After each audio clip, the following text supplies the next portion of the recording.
Olá, pessoal. Eu sou Tânia Bragança Pinheiro Secato, advogada especializada na área do direito de família e sucessões, CEO da Praxisjur, que é uma empresa focada em trazer para o mundo jurídico a prática no direito.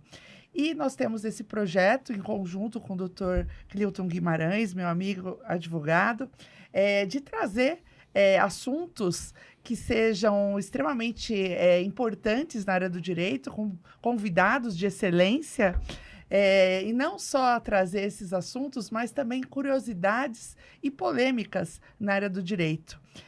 Nós teremos 3 podcasts mensais que serão lançados todas as quintas-feiras, as primeiras quintas-feiras do mês. E nós temos em cada podcast o momento Clique do Clilton. Então, fique atento, sigam as nossas redes sociais e o nosso YouTube, Praxisjur. Dr. Clilton, animado com esse nosso projeto?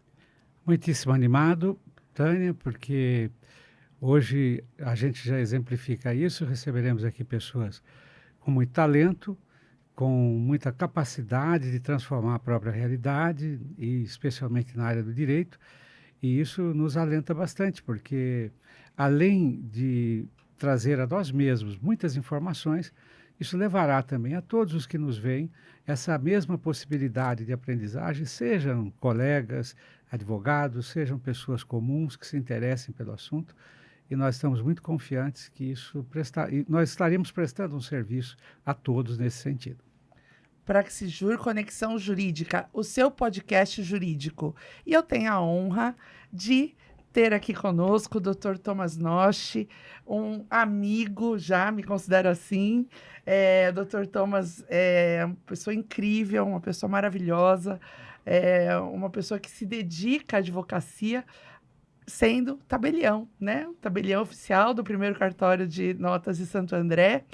E eu queria, doutor, primeiro lhe agradecer por ter aceito esse nosso convite, né? Hoje vamos falar sobre um assunto bem...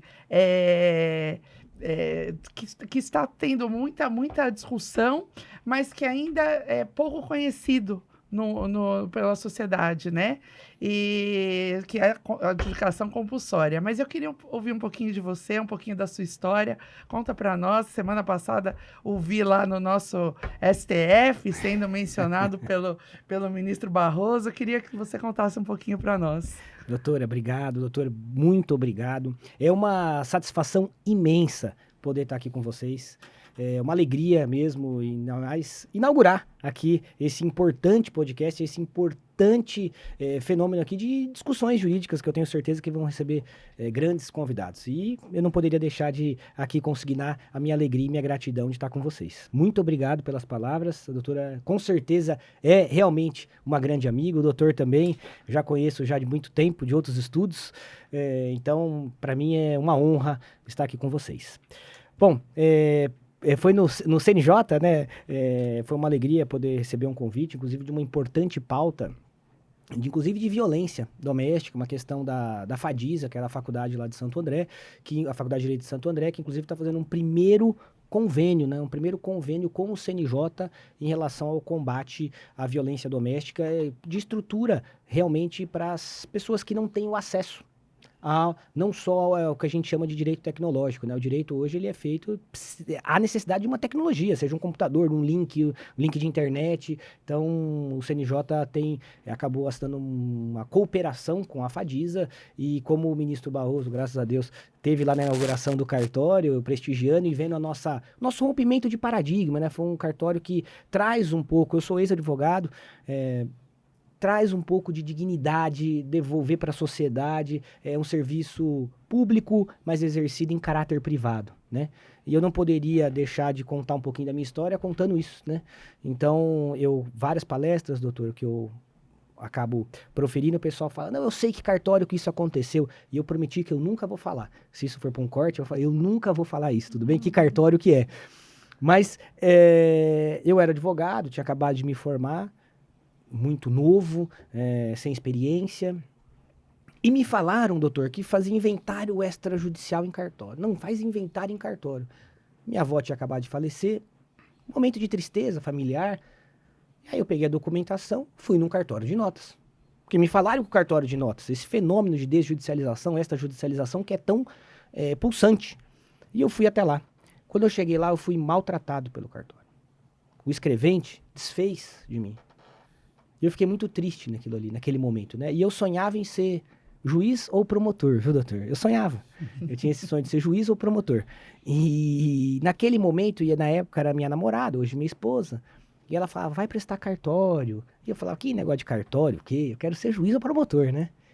E aí naquele dia eu tive um propósito com Deus. Porque quando o escrevente me tratou muito mal, eu saí de lá, sentei no ônibus, e assim, até chorei um pouco, sabe? Que ele, puxa, mas sou advogado, mas o escrevente me tratou mal, eu não entendi nada, me colocou numa situação, não foi um atendimento humanizado, não foi... E eu fiquei muito mal mesmo, né? Eu falei, você quer saber? Eu vou prestar esse negócio de cartório. Se eu passar, eu vou mudar a vida das pessoas.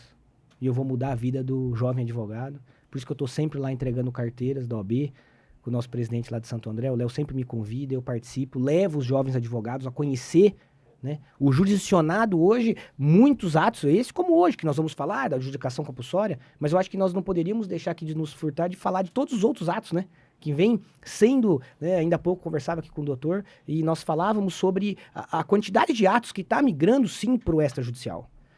Então, naquele momento, eu fiz aquele propósito de mudar a vida e sim, atender a advocacia, doutora Tânia, atender de forma diferente, no olho, de ajudar, de construirmos a solução juntos, de ouvir o advogado, de aprender com o advogado, com a advogada, de sentar e realmente praticar atos notariais diferenciados. Então, o início da minha carreira foi isso. Aí depois aconteceu muita coisa, mas eu volto a palavra aí, que senão a gente vai... Eu me empolgo aqui. Obrigado.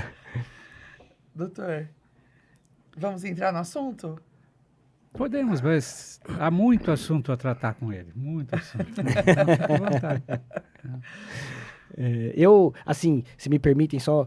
Depois de tudo isso que aconteceu, eu acabei assumindo, doutor, um cartório do interior. Eu fui para Pirassununga. Eu fiquei lá mais de 10 anos, doutora Tânia. E foi quando eu não poderia deixar de render aqui minha gratidão de como eu conheci a doutora Tânia. A doutora... Foi a doutora Silvia e a doutora... Puxa, esqueci o nome dela, tão querida. A Cristina não, foi a... Eu esqueci o nome dela, olha que só... Daniela Mucilo. Daniela Mucilo. O pai dela é de Pirassununga e eu, por um acaso, eu atendi o pai dela numa escritura pública, ela comentou da filha, do BDFAN, aquela coisa toda, e aí elas me convidaram para dar uma palestra na OAB da capital, aqui da capital. E foi nesse dia que eu tive o privilégio e a alegria de conhecer a doutora Tânia, sentou na primeira fileira, ela veio falar comigo, poxa, eu quero te levar, você vai dar uma palestra em Santo André. Que era sobre... encantada, né? Fiquei encantada na palestra dele. E aí eu fui para Santo André, e aí, doutor, eu senti assim o coração, sabe quando... Eu sou tricolor, né? Eu sou São Paulino. Quando você entra no Morumbi lotado, aquela...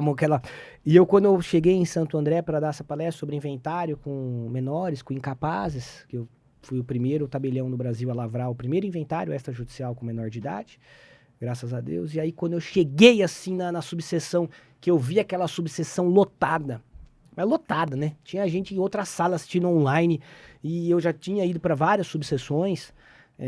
E aí eu cheguei e falei, nossa, aqui é minha casa, né? Eu sou de Santo André, né? Eu nasci em São Bernardo do Campo, né? Na época todo mundo nascia na Neomater. E aí eu cheguei em Santo André, que eu olhei, eu sempre falo isso, né? E aí eu cheguei e vi aquela subseção cheia, e aquela coisa toda, aquela recepção, aquele calor. E eu tava no meio do concurso. E aí a minha esposa falou pra mim, você vai vir pra Santo André. E eu sonhava em voltar, eu fiz mestrado na USP sobre o processo de regularização fundiária, e quem cresceu em Mauá, e é isso que eu falo, doutora Tânia, do propósito, que às vezes alguns colegas não entendem isso. E eu cresci numa região que as pessoas sonhavam em ter apenas uma escritura. Verdade. A pessoa não quer ter nada. Então, isso muda a realidade, por isso que foi muito legal ter voltado para cá e poder contar com vocês e ter uma oportunidade como essa, né? E foi, aliás, um pedido meu, né, naquele dia. Eu falei, foi mesmo. Você tem que vir para Santo André. Você tem que vir para cá, para Santo André.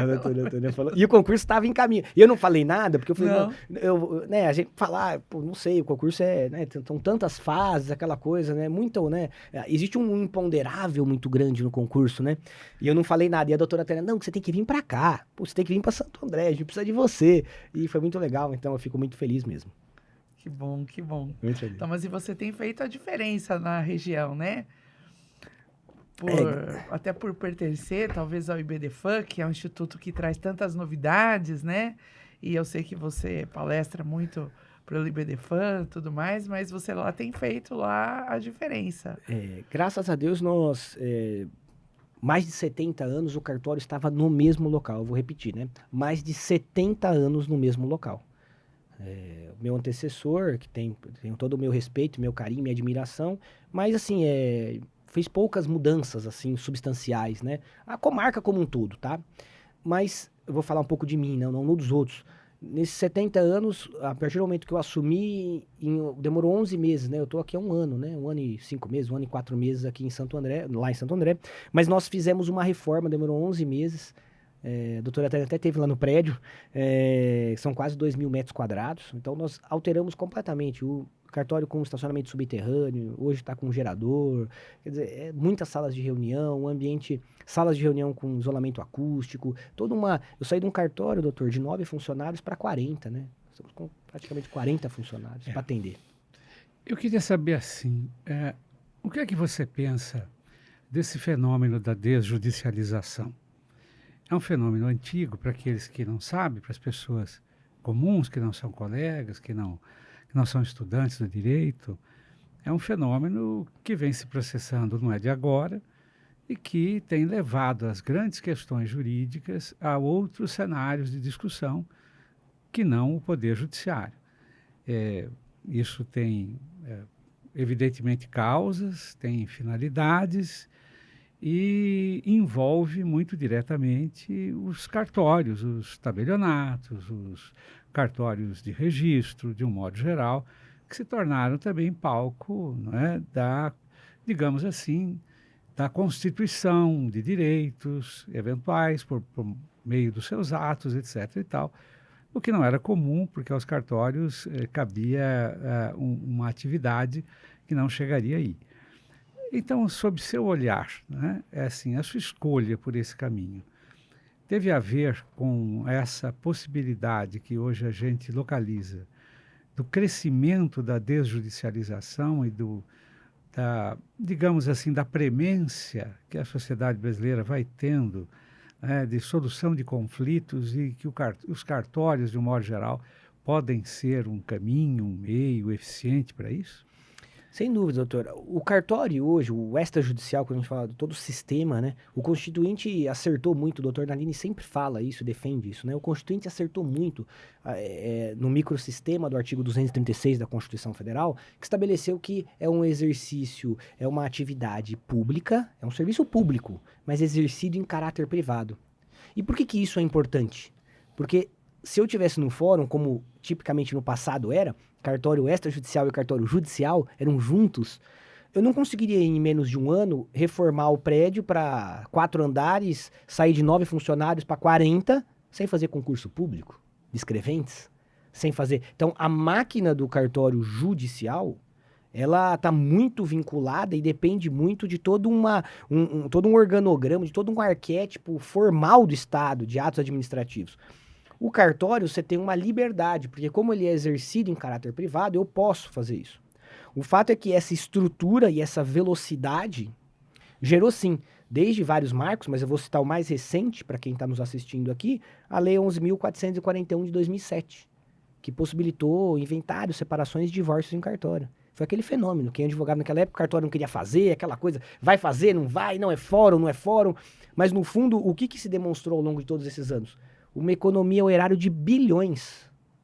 12, 13 anos depois da lei, tem os dados do CNJ aí, pode pesquisar, inclusive tem um artigo sobre isso, falando que 5,2 bilhões de economia ao erário e um inventário que levava um ano no judiciário, passou a levar 15 dias. Leva muito mais, né? Um divórcio em semanas, ou semana no cartório. Então, respondendo a pergunta de forma objetiva, esse fenômeno de desjudicialização, ele vem sendo muito crescente e aqui eu não critico o Poder Judiciário, nem o Ministério Público, porque o Poder Judiciário ele tem que ser utilizado no que ele é melhor, no conflito. Onde ele vai ter maior necessidade do magistrado, dentro dos seus planos de cognição, poder se debruçar sobre isso. Agora, naqueles casos típicos de jurisdição voluntária ou administração de interesse privado, enfim, o cartório ele é um importante fenômeno, tem estrutura e tem condições de fazer isso. E é claro, a cada dia que passa nós ganhamos novas atribuições. Agora percebam, desjudicialização ou extrajudicialização não é extirpar do poder judiciário, de forma alguma. O poder judiciário e o Ministério Público continua de forma veemente na fiscalização das atividades extrajudicial. Eu tenho uma corregedora que, se eu fizer algo errado, ela vai ali, além da fiscalização ordinária, as extraordinárias, as visitas correcionais, ou até mesmo qualquer ato que eu praticar de forma indevida, o Poder Judiciário pode ser chamado, pode ser ali deflagrado por um usuário que se sentir prejudicado. Então, a desjudicialização é sim e por isso, num dos artigos que eu escrevi com o Dr. Nalini e o Dr. Germano, nós cunhamos de uma relação simbiótica, né? É uma simbiose do extrajudicial com o judicial. Nós podemos ver isso em vários atos, como, por exemplo, a tão criticada, mas que hoje funciona, a abertura e cumprimento de testamento. Então, abre-se no judiciário o cumprimento e depois delega-se para o extrajudicial poder fazer o ato. Ou seja, há uma relação simbiótica entre as duas esferas, a judicial e a extrajudicial. Agora, concluindo, né? Obviamente que nós, dos últimos anos para cá, esse fenômeno vem sendo crescente porque os cartórios também estão se demonstrando para a sociedade e notadamente para a advocacia, que é imprescindível a administração da justiça, né? Estava previsto no artigo 133 da Constituição Federal, se mostraram parceiros fiéis no acesso à justiça. Então, eu acho que isso foi também uma grande escolha, assim, por citar as recentes, uso capião administrativo, extrajudicial, a própria adjudicação compulsória extrajudicial, que eu já tive várias experiências aqui, uma recente dessa semana passada, da inversa. Quer dizer, então, sim, nós estamos não só economizando o poder judiciário, mas no fim também dando um alívio, tanto para a advocacia quanto para a sociedade. Até pela morosidade em razão da quantidade de processos judiciais, né, doutor? E muitas vezes nós, quando vamos conversar com os nossos clientes, a gente percebe que quando eventuamos a possibilidade de fazer no extrajudicial e o tempo disso, muitas vezes eles, então tá, não vamos arrumar mais esse problema, vamos fazer mais rápido mesmo, deixa essa questão, não vou ficar me apegando a esse detalhe que seria um motivo de um conflito judicial para poder resolver a questão de uma forma mais rápida. Então, isso estimula também as pessoas a resolverem de uma forma mais tranquila, eu acho, as suas questões, né, judiciais aí. Sem dúvida. Até porque no judiciário, em que pese ao preparo, né, dos magistrados, das magistradas, nós sabemos que existe um imponderável também. Dentro de uma lide ali, né? Dentro de um processo. O que pode acontecer? Né? Quando nós transitamos, né, e exportamos isso para a seara extrajudicial, é importante que um dos requisitos basilares é a consensualidade, a capacidade de que aquele ato ser consensual. Se não for consensual, a gente tem que suspender e não praticar o ato. E essa consensualidade acaba levando ao quê? A rápida solução. Uhum. Então vamos ser consensuais porque vamos ganhar na celeridade. Então exatamente. Vamos acertar isso já, vamos tentar compor. E por isso que é importante isso. E parte também de uma figura do tabelião, do escrevente, do substituto, da substituta, da escrevente, do quê? De ter esse cuidado de praticar o ato. Eu era advogado, e eu fui num cartório, também já falei que eu não vou falar, esse é outro, tá? Esse é outro. Eu era advogado, fui fazer um divórcio, e foi uma situação tão constrangedora, muito constrangedora, porque era uma advogada que estava representando a mulher, e ela falou, olha, você pode representar E eu estava naquela fase de ter atividade jurídica, não tinha passado no concurso. Então, eu queria praticar alguns atos para poder ter a atividade jurídica. Ela falou, e você vai lá, assina o divórcio comigo, é extrajudicial, bem simples, não tem patrimônio, sem partilha e tal. Bom, moral da história. Cheguei lá, o escrevente, com todo respeito, mas todo trajado de uma forma inadequada ali, naquela situação.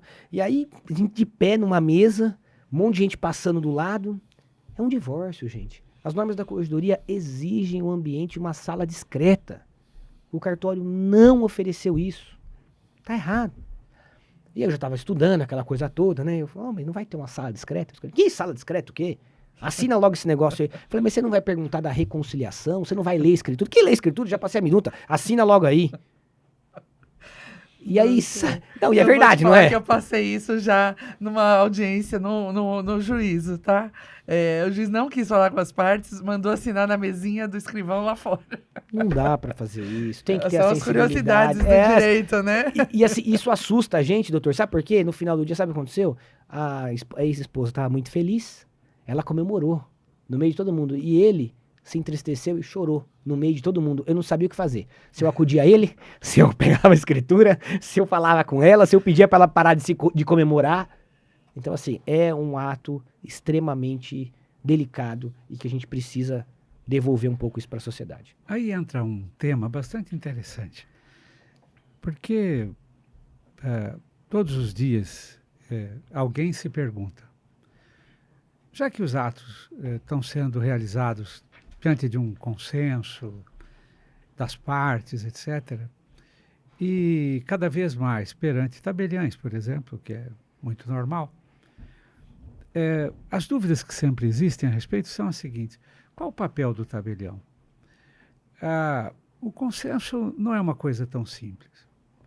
O consenso é algo que depende, por exemplo, das condições de igualdade entre aqueles que estão manifestando vontade, da quase absoluta, porque absoluta é impossível, certeza de que o móvel das declarações, o motivo, é um motivo que está de acordo com a própria consciência de cada qual, o risco da invalidade do ato, qual o papel e responsabilidade do tabelião, e muito especialmente, porque eu acho que o que fez o mundo girar no extrajudicial foi, de fato, a lei de 2007, porque o cartório foi penetrado por interesses que não eram já não eram mais exclusivamente econômicos. Diziam respeito à família, fosse como fosse. E é um ambiente onde há sempre digamos assim, um universo conflituoso, ainda que o casal se divorcie aparentemente sob consenso, ele o faz sob uma nuvem de desconfiança, um clima muito próprio a conflitos que ficam ali ocultos ou de uma maneira ou de outra. E aí eu penso em qual papel tem o tabelião, quais as necessidades e requisitos para que ele possa observar essa situação e ter certeza de que pratica um ato que não seja inválido, porque eu considero que esse é o maior risco. Perfeito. Muito obrigado pela pergunta. Eu tenho que agradecer. Por quê? Porque hoje, e isso é fruto do concurso, eu acho que em todas as carreiras, né? A pessoa muitas vezes apenas olha para o econômico, que tem que ter um risco também, porque não é só olhar para o econômico. Primeiro ele tem que ser vocacionado. O tabelião tem que gostar de gente. Né? A Lei 8935, que é a lei que regula os notários registradores, vai estar lá no artigo 6º lá. Compete aos notários, que são os tabeliões, formalizar a vontade jurídica das partes. Inciso 1. Inciso 2. Intervir nos atos e negócios jurídicos. Inciso 3. Autenticar fatos. Né? Os atos fidedignos. Tá, essa é a função do tabelião. Sim, formalizar a vontade jurídica das partes. Intervir nos atos. Como que intervir nos atos? Intervir nos atos, por que a lei fala? Quando a gente vai buscar o alcance semântico disso, quando a gente vai, no fundo, trazer uma hermenêutica para dentro disso, a intervenção é para investigar se aquele ato está realmente consensual. Em que pese nunca ser 100% consensual, porque o divórcio é um rompimento. Questão semântica, eu tô rompendo um vínculo conjugal, tô destruindo, eu tô extinguindo. Mas essa extinção, ela pode ser amigável ou não amigável. Mas essa pergunta é tão curiosa, e para que nossos ouvintes e quem está nos assistindo possam entender, eu tive um caso semana passada, um divórcio. E é recorrente isso. Eu sempre acabo intervindo nesses casos. Quando o quê? Quando o escrevente me traz a minuta, ou a parte estava lá na hora, inclusive isso, que eu olho e as partes querem economizar a escritura. Advogado, cuidado com isso. O corte, né? Cuidado com isso. Não economiza nessa hora. Sabe por quê? Não, eu vou dizer que não tem nada a partilhar, doutor. Só que aí embaixo faz uma declaração assim, ó. Mas olha, o imóvel financiado, quem vai pagar é ele ou ela. Vocês estão partilhando. E sabe qual é o problema disso? O problema disso é que nós não estamos formalizando isso de forma correta. Não estamos intervindo. E lá na frente vai ficar no nome de um ou no nome do outro, mas na prática, um está transmitindo para o outro. E nós não estamos formalizando isso. Então, nessa hora, doutor, eu faço a intervenção e falo, precisamos estabelecer de forma jurídica, do ponto de vista do direito real, do ponto de vista de direito obrigacional e as responsabilidades dessa transição. Eventual recolhimento de imposto e deixar o título hábil, deixar o título com todas as obrigações. E que naquele momento está sendo feito isso. Então, essa intervenção, muitas vezes, incomoda. Ah, você quer ganhar mais dinheiro na escritura? Não! O problema é, uma declaração de uma das partes não constitui direito. Agora, um negócio jurídico de transmissão com recolhimento tributário, você constitui o direito. E vai acessar a matrícula do imóvel. Em que pese uma alienação fiduciária gravada ou não. Ah, mas o imóvel é financiado. Dá para fazer isso. Só que, é o que eu falo, dá trabalho. Você gasta um pouco mais de tempo, você gasta um pouco mais de energia jurídica, mas precisa ser feito isso. Esse é um ponto da intervenção. E o outro ponto da resposta, que eu acho muito importante. O tabelião de notas, ele tem que ser equidistante das partes. Existe um dever de imparcialidade. E que nós temos que ser rígidos nisso. Ah, mas a doutora Tânia me contratou. Quer dizer, a doutora Tânia não me contratou, ela trouxe um serviço para mim. O advogado trouxe um serviço para mim. Mas eu estou representando o Estado. E não importa. E a gente tem que ser firme, não se divorciar disso. Só que o que acontece? Numa situação como essa, é muito comum. De um lado, estarmos com uma grande construtora, uma grande incorporadora, com grandes profissionais. Profissionais com lastro jurídico. E muitas vezes é um consumidor que é hipervulnerável. E que não está com toda a capacidade jurídica. Nesse ponto, o tabelião ele tem que se equilibrar de uma forma imparcial, sem prejudicar um, nem prejudicar o outro, mas praticar um ato com segurança. Por isso que há uma interface, inclusive algumas relações de direito de consumo, sim, de preocupação com o adquirente que está lavrando aquela escritura. Por isso a importância da leitura, da explicação do ato, entender todos os aspectos tributários, obrigacionais, reais. Então o tabelião precisa ter essa dinâmica. Então é muito comum isso. E nós percebemos isso especialmente quando é um divórcio ou um inventário, que há apenas um patrono, e por isso que eu sempre, quando eu percebo alguma coisa, eu falo, traga hoje o inventário lá com 3 advogados. Porque é importante isso. Ah, não, é um advogado só. Não, não pode ser um advogado só. Porque se houver a sensação ou perceber que algum herdeiro não está sendo representado do ponto de vista técnico, o tabelião tem que intervir e dizer, olha, você tem que trazer um outro advogado. Por isso que é essa importância. E às vezes isso, o escrevente, muitas vezes, acaba, dentro de um volume de trabalho, passando por isso. Por isso tem que tomar um cuidado muito grande nos atos em si. Perfeito. Entendi. Posso passar para o assunto principal, doutor? Pode, claro. É um assunto importante. Então, mas a gente queria que você falasse, explicasse um pouquinho aí para os nossos ouvintes o que é uma adjudicação compulsória e como hoje realizá-la de forma extrajudicial. Legal. A adjudicação compulsória, tipicamente, ela tem previsão lá no Código Civil, só me engano, no artigo 1417, 1418, que estabelece que aquele que compromissa, então, aquele que tem o contratinho de gaveta, para que todo mundo entenda bem é aquela relação. Então, se nós fôssemos aqui definir o que é a adjudicação compulsória, é dizer o seguinte, a senhora e o senhor que está assistindo a gente aqui, sabe aquele compromisso de compra e venda, aquele contratinho de gaveta? Sumiu o vendedor, não dá para passar a escritura, não dá para registrar no registro de imóveis? Sim, é esse contrato que com um advogado contratado e um tabelião de notas, nós faremos uma escritura e vai ser levado a registro para que a gente transfira a propriedade. É isso, nós vamos criar essa escritura daquele contratinho de gaveta. Trocando em miúdos, é isso. Né? Primeira coisa, a parte de entender. Então, aquele contratinho de gaveta, vai ter força? Sim. Desde que cumpridos os requisitos. E uma outra coisa, né, importante, nós brasileiros aqui só temos a propriedade com o registro da escritura no cartório de registro de imóveis, Perfeito. né? Então, aquele contratinho de gaveta, infelizmente, perante a justiça, não tem validade, né? A gente não tem a segurança jurídica de que esse imóvel é nosso. Então, é muito importante que as pessoas regularizem, né, toda essa documentação para legitimar efetivamente a sua propriedade, né? Perfeito. E os requisitos disso, doutor? E só um ponto importante que a doutora Tânia comentou, e eu não poderia deixar de ressaltar aqui para todos.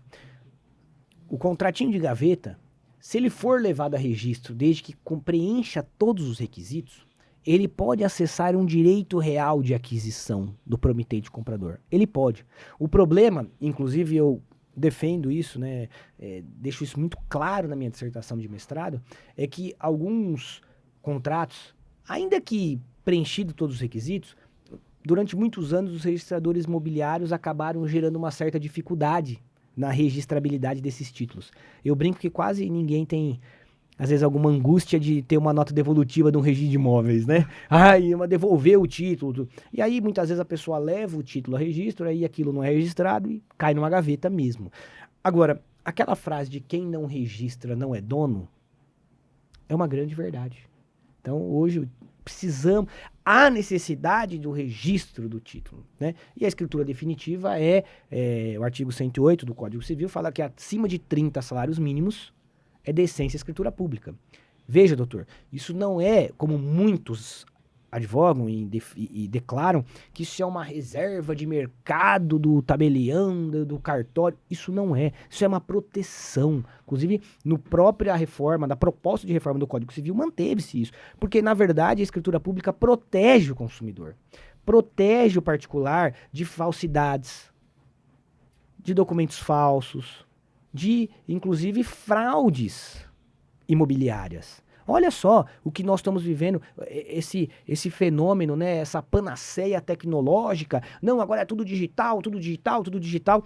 Estamos vendo aí, passou inclusive num grande jornal televisivo brasileiro, as fraudes do Egov, as fraudes da questão do Detran.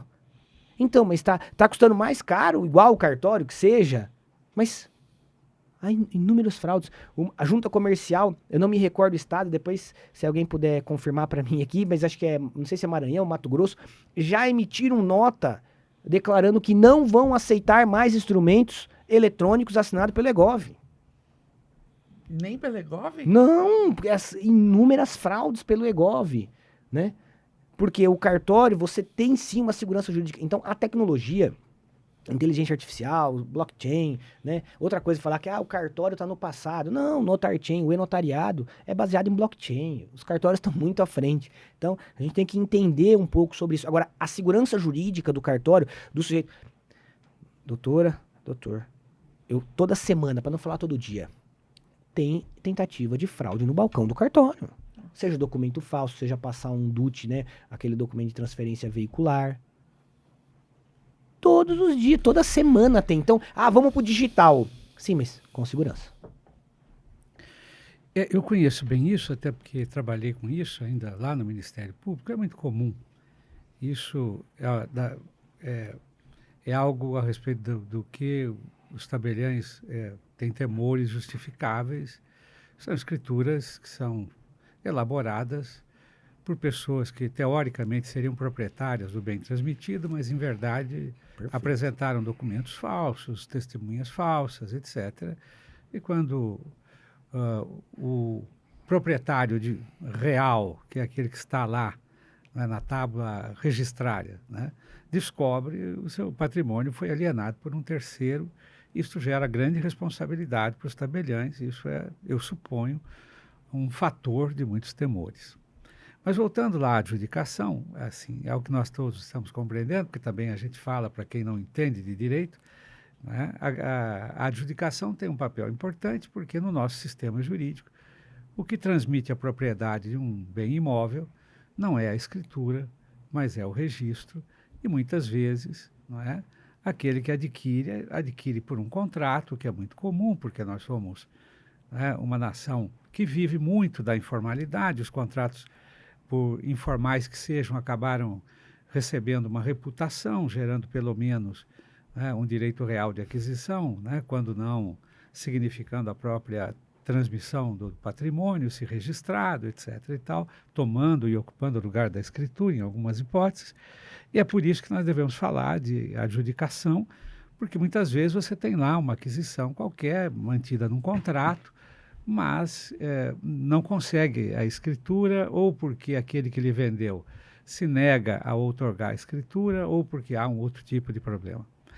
Então, eu gostaria, para esclarecer a todos, né, colegas ou não colegas que estejam nos vendo e que entendam ou não de direito, qual é o ponto distintivo daquela situação em que eu preciso de um uso capião e a situação em que eu preciso, na verdade, de uma adjudicação compulsória.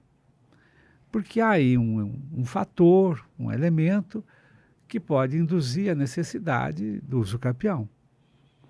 E há, normalmente, que é o quadro que você coloca, aquilo que menos, né, trabalhosamente, através da adjudicação, você vai obter o registro e vai, afinal de contas, tornar-se, ao pé da lei, proprietário. Então, eu gostaria de saber de você como é que você vê isso. Quer dizer, qual é o ponto de distinção entre uma necessidade e outra, porque o direito é sempre esse poço de controvérsias, de pequenas questões que, na verdade, influenciam muito, né? Perfeito, doutor, perfeito.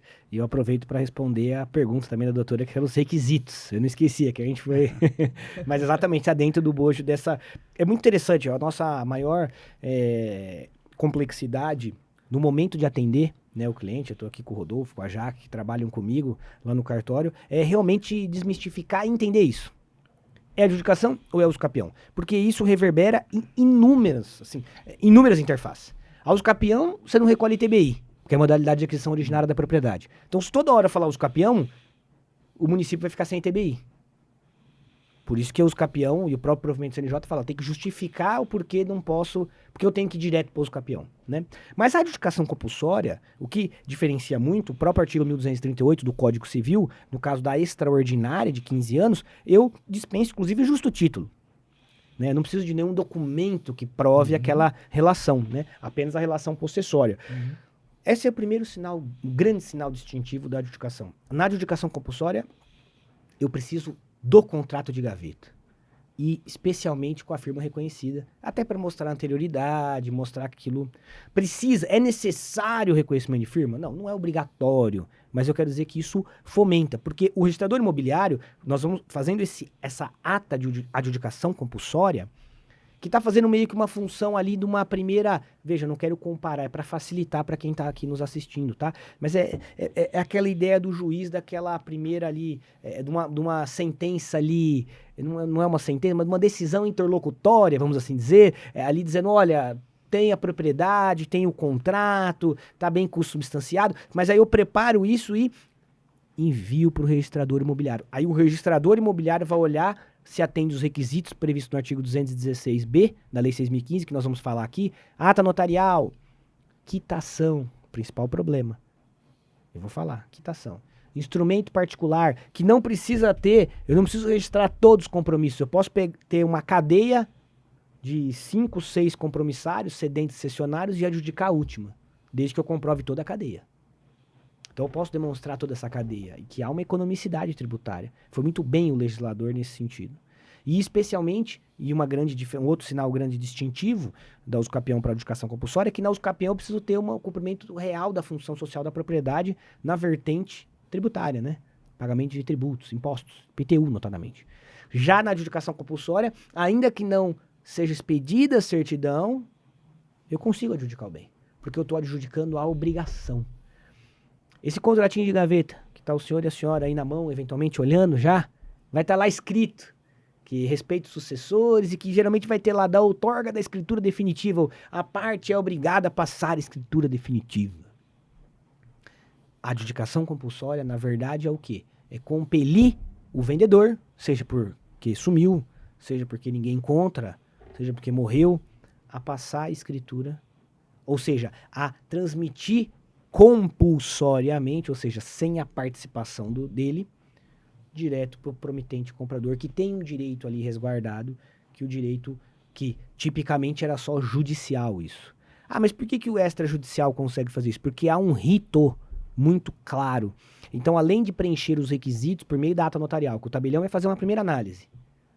Gente, desculpa, doutor, quando eu vejo que não dá, eu falo, não vou fazer essa escritura. Não dá para fazer essa escritura. Não tem documento suficiente para fazer essa escritura. Não é só fazer a escritura, porque essa escritura não vai ter registrabilidade, não vai entrar na tábua registral, não vai entrar na matrícula. Porque eu tenho que pensar que o registrador vai qualificar. Entre aspas, eu tenho que convencê-lo. Ele tem que ter segurança na prática do ato. Porque, como o doutor bem mencionou, o que aflige ou o que preocupa de praticar um ato equivocado, não muda para o registrador. Vocês já imaginaram que o registrador está lidando com o direito fundamental de propriedade? E aqui não vai falar que eu estou advogando para os registradores, mas eu me coloco no lugar deles. É importante isso. Eles estão decidindo se João é dono ou José é dono, que é um direito fundamental de propriedade. E se ele errar nessa análise, a responsabilidade dele é grande. O juiz e o promotor, com as devidas comparações, não tem essa responsabilidade civil. Pode ter uma responsabilidade disciplinar, mas a responsabilidade civil é um pouco diferente. Então o registrador do tabelião tem um cuidado com isso. Agora, de forma objetiva, o que você precisa ter? A quitação. Por que a quitação? Eu preciso provar que eu paguei esse imóvel. Então, a quitação é algo que barra muito, tá? Mas que hoje nós temos formas de provar isso. A ata notarial. Precisa fazer uma ata notarial bem consubstanciada, trazer o justo título, trazer aquele contratinho, especificar os dados, né? Depois, levado isso ao registrador imobiliário, o registrador vai fazer a notificação. Ele tem que notificar o vendedor da oportunidade. E por que não é perigoso no cartório? Já perguntaram isso para mim. Como que você está adjudicando? O juiz tem que ver isso. Veja, o que o juiz vai fazer, o registrador está fazendo também. Que é o quê? Notificar a parte. Se a parte impugnar, doutor, olha, ele não pagou, tá me devendo.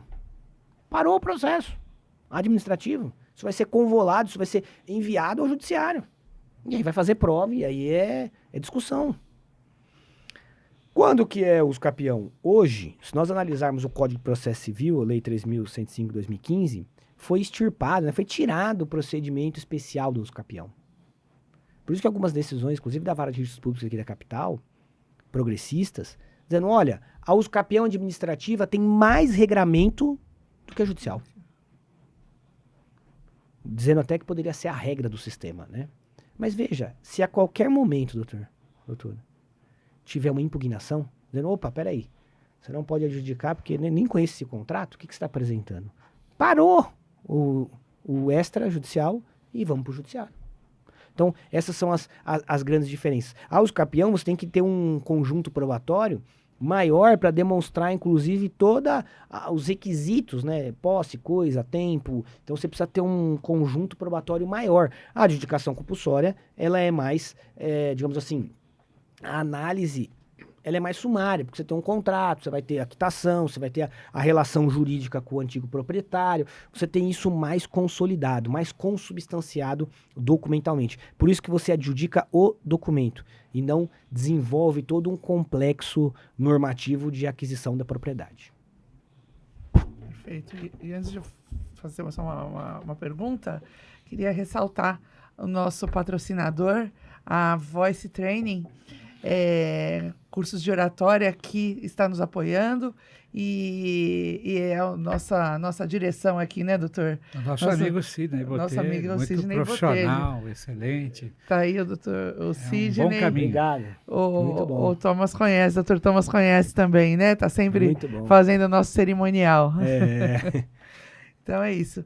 E doutor, o senhor comentou, né? Normalmente o vendedor, né, some, desaparece. Como que vocês fazem essa notificação? Porque no judiciário a gente faz a citação por edital. E vocês conseguem fazer isso também através Muito boa da pergunta, forma doutora Tânia. extrajudicial? Muito boa, muito boa. O provimento 149 do CNJ e depois com as alterações do provimento 150 do CNJ, quem quiser pesquisar e que for da área vai ver lá todo o ITER, vai ter todo o procedimento específico. Ele tem ali algumas fases até chegar ao edital. Pode chegar ao edital, tá? Mas a ideia é que o tabelião de notas e o advogado exerça ali toda uma preparação de obtenção da documentação. Então, fulano faleceu? Faleceu. Então, vamos procurar um inventário. Fulano não faleceu? Não sei. Então, vamos extrair as certidões, vamos buscar. Então, há necessidade para que chegue ao edital, porque vai chegar, pode chegar. Tá. Tem que demonstrar o quê? Que foi exaurido as esferas de pesquisa da parte. Mas a ideia é essa. E por isso que a firma reconhecida, ou seja, o reconhecimento de firma, possibilita uma certeza de que a pessoa assinou o instrumento. Então, o tabelião, o registrador, quando ele se apresenta um instrumento com firma reconhecida, ele... Opa, realmente me parece aqui que houve essa transação. Opa, tem um comprovante de pagamento? Foi pago. Então, isso gera uma maior... E, claro, né, vamos ser sinceros, a pessoa não tem nenhuma certidão, né? A obtenção das certidões, foi algo que eu não falei dos requisitos, mas que eu em tempo aqui, tabelião de notas em tempo, né? Em tempo a gente traz as certidões é algo muito importante. Porque se o registrador, na medida que na extração de certidões percebe que tem uma discussão judicial em relação àquele imóvel, em relação ao alienante, em relação ao comprador, ele para imediatamente. Agora, é um silogismo isso, mas veja, o imóvel foi vendido na década de 80, 90. Foi extraídas certidões. Não tem nenhuma litigância, não tem nenhuma discussão, não tem um protesto, não tem uma cobrança. Há uma presunção de que isso foi muito pago. Porque se não pagou, está sendo cobrado. Tem um protesto, tem uma... Então, e por isso que tem um trabalho conjunto, tanto do advogado quanto do escrevente ali, do tabelionato, para poder constituir essa prova e conseguir demonstrar isso. E por isso que muitas vezes gera um trabalho muito grande, né? A nossa primeira adjudicação compulsória de imóvel público do Brasil foi algo, assim, de uma dificuldade extrema, né? A Jaqueline me ajudou, nós tivemos um trabalho, assim, de reconsiderações, pedidos, apresentações de documentação, deu muito mais trabalho do que, acho que, se pegasse um empreendimento inteiro de escrituras. E muitas vezes o valor venal do imóvel é muito pequeno. Então, isso também se tem não vou falar um desinteresse, mas é uma necessidade de que todos tenham a preocupação de ter esse acesso à justiça e atender a população de uma forma digna. Nesse sentido, só para que todos compreendam, duas coisas. Então, para aqueles que eventualmente queiram saber mais, você usou um conceito importante, você vai lavrar uma ata notarial.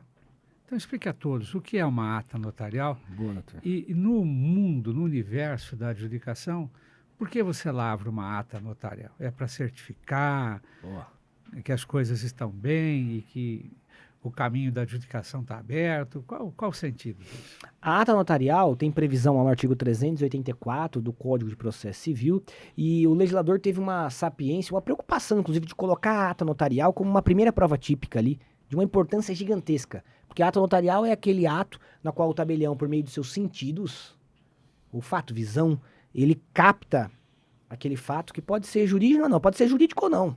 Pode ser um cheiro, pode ser uma visão, olha, eu estou constatando que está muito iluminado esse podcast, ou tá vazando água, o microfone não está funcionando. Está muito gelado. Não, tá bom, está muito gelado, não. Mas a ata notarial, ela é capaz dessa, né, e é o ato que o tabelião ele vai revestir de fé pública, e é um delegatário do serviço público imparcial, então ele não vai colocar um juízo de valor.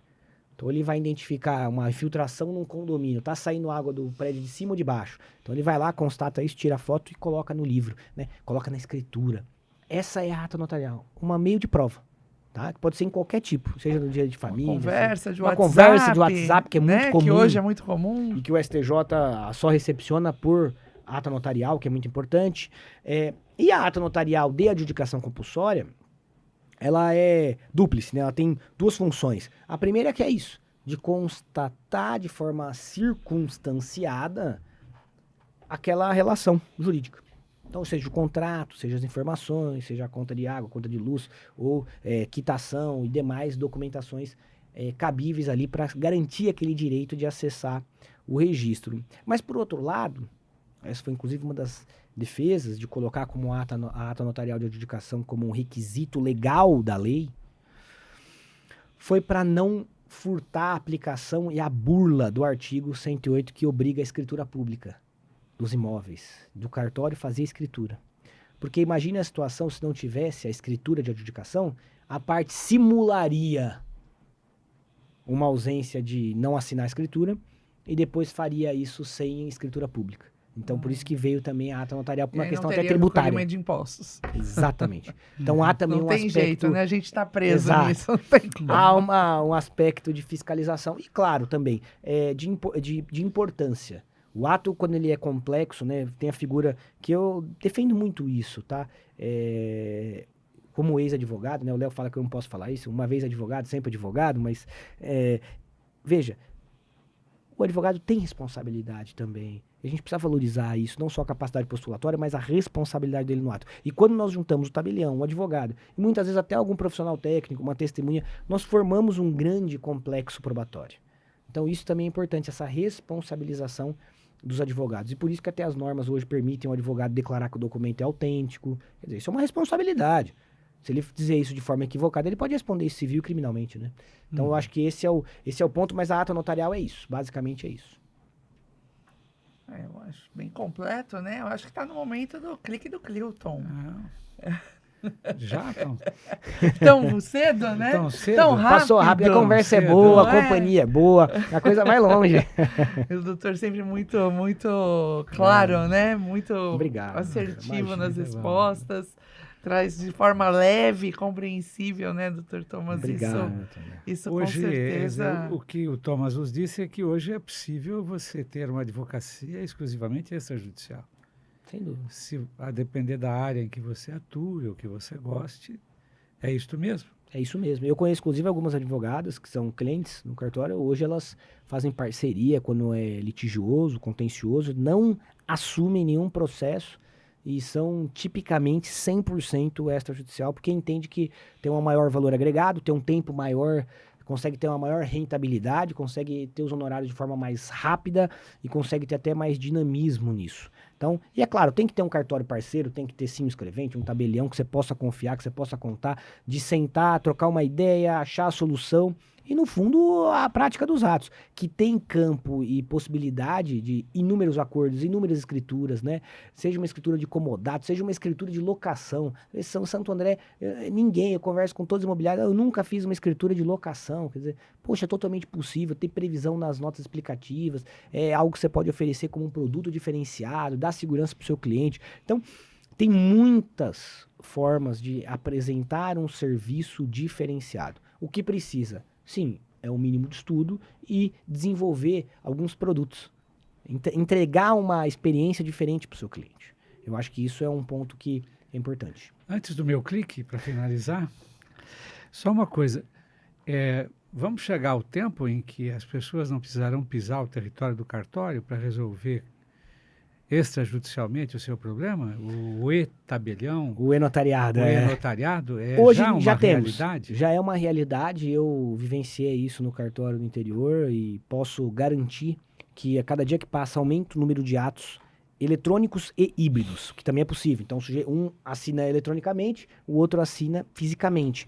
Agora, eu, inclusive, tenho uma construtora, tá metros do meu cartório, fisicamente.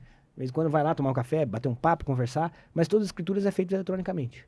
Assim, tá do lado, ele poderia ir fisicamente assinar, mas já entendeu a importância do digital e já colocou isso como um fluxo, como uma operação mesmo, assim, um processo dentro da empresa de fazer tudo digitalmente. Então a tendência por outro lado, nós sentimos, e por isso que até muito, nossa, mas você investiu tanto no prédio. Sim, é assim, um momento da sociedade que pouco se investe no prédio e mais se investe nos aspectos digitais. Mas eu ainda acho que alguns atos não tem como eu fazer um atendimento com uma pessoa um pouco mais carente, do ponto de vista de vulnerabilidade técnica, jurídica, ou até um testamento. Como que a pessoa vai sentar numa tela de computador e abrir muitas vezes a sua vida íntima ali para fazer um testamento? Então, eu ainda acho que alguns atos terão a necessidade daquela, especialmente para os advogados de família, sucessões, eu acho que ainda esse calor humano faz toda a diferença. Imagina a gente fazer um podcast desse, cada um na sua casa. Não tem esse olho no olho, não tem essa troca, não tem essa... Até com a equipe que está aqui, que eu gostaria de agradecer antes do super clique do doutor, eu queria agradecer toda a equipe que está aqui nos prestigiando, a doutora Fernanda também, o Sidney, enfim, e eu esqueci o nome do nosso queridíssimo, mas também muito atencioso. Então, eu acho que é importante isso. Então, por mais que a gente tenha essa necessidade de efetivamente migrar para o digital, eu acho que o físico ainda, para muitos atos, ele ainda está sim previsto. Mas eu acho que as novas gerações não vão precisar fisicamente, não. Muito bem. O nosso amigo Thomas veio trazer a nós aqui, a Tânia, a mim e a você que está nos vendo, com boas notícias de que o acesso à justiça, que é algo que incomoda todo e qualquer brasileiro, que significa, em última análise, ter os seus direitos efetivados de alguma maneira, também passa hoje por instituições extrajudiciais que têm finalidade pública, mas que são dirigidas privadamente por pessoas competentes, capazes, responsáveis e hoje, cada dia mais aptas a solucionar questões que antigamente levariam 2, 3, 4 anos para uma solução. Isso é uma boa notícia à medida em que nós estamos percebendo a desjudicialização, isto é, a informalização da resolução dos conflitos, o mais rapidamente possível, no atendimento desta agilidade que o tempo de hoje exige de todos nós. Foram boas notícias essas que o Thomas trouxe até nós hoje. Muito obrigado para os que ficaram conosco até agora. Muito obrigado. É isso. Praxisjur, Conexão Jurídica, o seu podcast jurídico. Dr. Thomas, até uma próxima vez. Já está convidado para voltar. Muito obrigada. Muito obrigado. Muito esclarecedoras suas considerações. Muito obrigado, doutor. Muito obrigado, doutor. Muito obrigado mesmo. Nós é que agradecemos.